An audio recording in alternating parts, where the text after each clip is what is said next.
Rob Tebber for ID Boxing, delighted to be joined by Ben Shalom. We're in the immediate aftermath of another sensational performance from Adam Azim. Ben, everyone was billing this as a step up in class for Adam Azim, and yet again he passes with flying colours. Sensational. It's a strange one because you don't want to talk too much. We know how good he is. We go into the gym, we get to see it.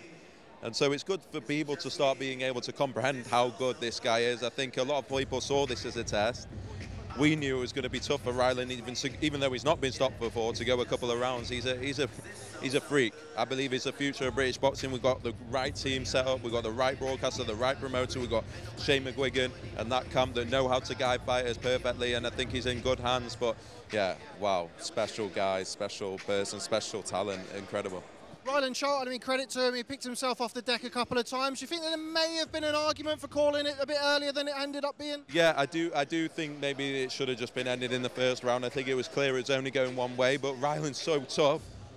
He wanted to get up and up and up and up again, and to be honest, in the end, it wasn't going to end well, so maybe it could have been stopped. But again, that's going to be the difficulty because Rylan's one of the few that are brave enough to get in the ring with Adam when he's like that. So really, real props to Rylan Charlton, incredible. Bit of a double-edged sword for you as a promoter. In one regard, it's a fantastic performance, but as you've alluded to there, it's going to scare quite a few people off of getting in the ring with him. With that being said, who's it going to be next? When's it going to be next for Adam Azim? He'll be out again in February. He wants to fight all the time. He's just a young, excited kid, and it's a joy to watch. He's not got those inhibitions that you get when you get older. He doesn't worry, he doesn't care, he just loves his boxing, he just enjoys it. I just want to keep him enjoying boxing, and there's no rush with him. Like, ultimately, he's going to have to step up levels because those levels are the only thing that are going to get in the ring and the only thing that are going to test him. I think probably an international route. He wants to become a young world champion, and it's going to be a journey, but I'm trying to take the pressure off because I want him to enjoy his boxing, and he enjoys it tonight, and he doesn't seem to feel any pressure.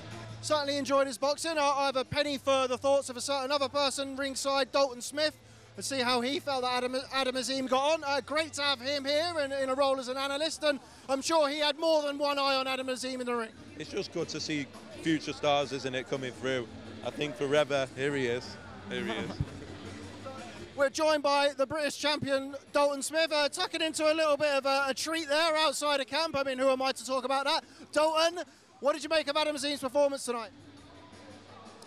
Should have finished it before I started, shouldn't I? Class performance. You know, did what he had to do, and I expected him to get him out there pretty early, but not as fast as that. You know, he had put a foot wrong. Congratulations to him. Look well. How did you enjoy your first? I mean, I assume this is the first time that you've worked in an analyst role, certainly for Sky Sports. How did you enjoy it?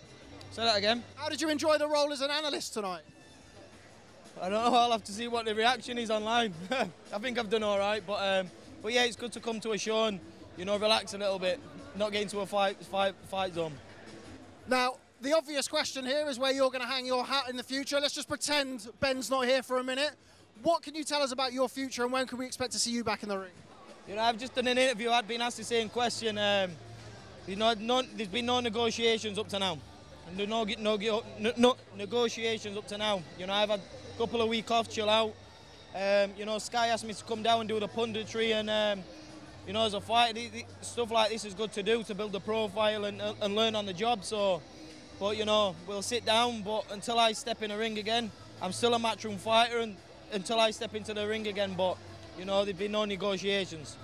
Ben, you've not hid the fact that you're a very keen admirer of Dalton Smith and the talent that he brings to the ring. Just how excited are you at the prospect of one day Dalton coming over to here and the potential for Adam Azim versus Dalton Smith in the future? Look, to be honest, how good is it and how refreshing is it to be talking about future stars? Not the same names we've been talking about for the past few years. That's what I'm happy about. I think that's where British boxing's in a healthy place, and we can see stars in Dalton and Adam coming through. I'm excited as a boxing fan. Wherever he ends up, I want the best for him. I want him to go right to the top. He deserves it, and we'll see.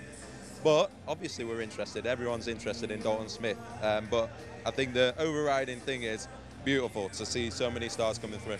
A man in demand, Dalton. Man in demand. You know, I've put the hard work in, and you know, it pays off. But you know, to have, you know, the biggest platforms, you know, talking and being able to, you know, make, you know, negotiate and stuff. You know, that's what you dream of from being younger. You know, I put the hard work in, so I deserve it. Well, Dalton, I'm going to let you go now because I'm pretty sure Sean O'Toole's going to be looking for you somewhere, so clear off and I'll catch up with you soon. Catch you later.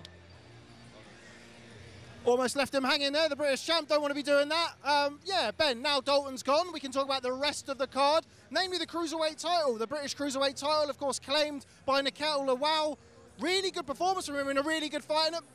Unfortunate the way it ended, but it looked like quite a serious injury for David Jamieson. Yeah, I think his jaw came off almost. But what a performance from Jamieson, coming in late, putting up with the power that Lawal brings. He just throws shot after shot, but it was a good fight. David definitely won some rounds there, and it was a close fight. Shame the way it ended, but proud of Mikel because he's had a real tough time. I met him in 2019. He won our tournament out of nowhere. He had nowhere to go, no obvious route to the British title at that point. He had to come down and risk everything in a tournament like what we put on with the Ultimate Boxer back in 2019. Be here in 2022, and he's actually winning a British title, and now can look forward. It is special. I think that one in particular, he was the first ever fighter that we ever even got involved with. So to be able to bring him on this journey and now have his name enter, what an exciting cruiserweight division it is. It's yeah, very, very happy with it.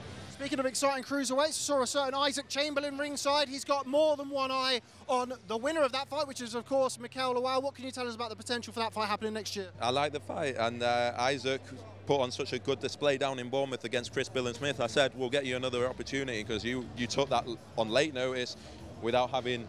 He was almost 2 years having 4 rounders, 6 rounders, I think, and wasn't really ever going to be at his best. But it would be great to see him back, whether that fight's next or not. Maybe it will be, but what an exciting division, and I'm sure we'll see Usyk back very, very soon. Dalton Smith obviously in December, Richard Riakporhe in January. It's a very, very exciting division. We had Mairis Briedis here today, which is a little bit sort of out of the ordinary. I think he's got more than an eye on the whole division, particularly over here. We've got so many cruiserweights. Could he be somebody that we might see popping up on a Boxxer card sometime soon? Look, for me, he's still the biggest name in that cruiserweight division. You know, and he's been around for a long time, and I think a few of them fancy it. So yeah, I think we will. I think that cruiser with Jai Opataya and Briedis and Gullamarian and Macabu, and then all the British lads from Lawrence, Richard, Chris, Usyk, Mikel, Vidal Riley coming through in December 17th. It's a good division now. Final one from me, a fight that we weren't able to see tonight. Lerrone Richards at the 11th hour was unable to box, citing a head injury. I mean, I don't know what you can tell me about that. I've seen some conflicting stories around it. What was the reason that we didn't see Lerrone Richards tonight, and when can we potentially see him in the future? It's a real shame because I think a lot of people were really looking forward to it, as was I. It was going to be good to see Lerrone back in the ring against a really fired up Zach Chelly. I heard he fainted last night, hit his head, and at that point, you put him in the ring and you're at a risk to everything. So I think everyone took the decision that he's fainted for a reason, he's hit his head, and he can't get in the ring. But it's a real shame for Zach Chelly as well, who obviously doesn't believe the story, but hopefully that fight will get back on. There's bad blood there, and Zach Chelly, fair play to him, he'll take anyone, and I'd like to see that fight again. Last one from me. I mentioned in the week, I'm a big fan of, boxing that's not just on Saturday nights.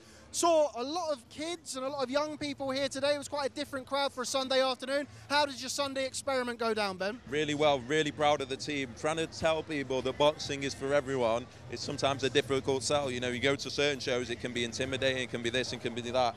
Totally different feel today. Young families, young kids, Sky One, Sky Showcase, bigger audiences, trying to make boxing more respectable, more inclusive, more accessible, and that's going to grow it. And that's going to grow it for the fighters that we have and the sponsors that we have and everything. So, healthy day for the sport. I enjoyed it. Hopefully we can do it again.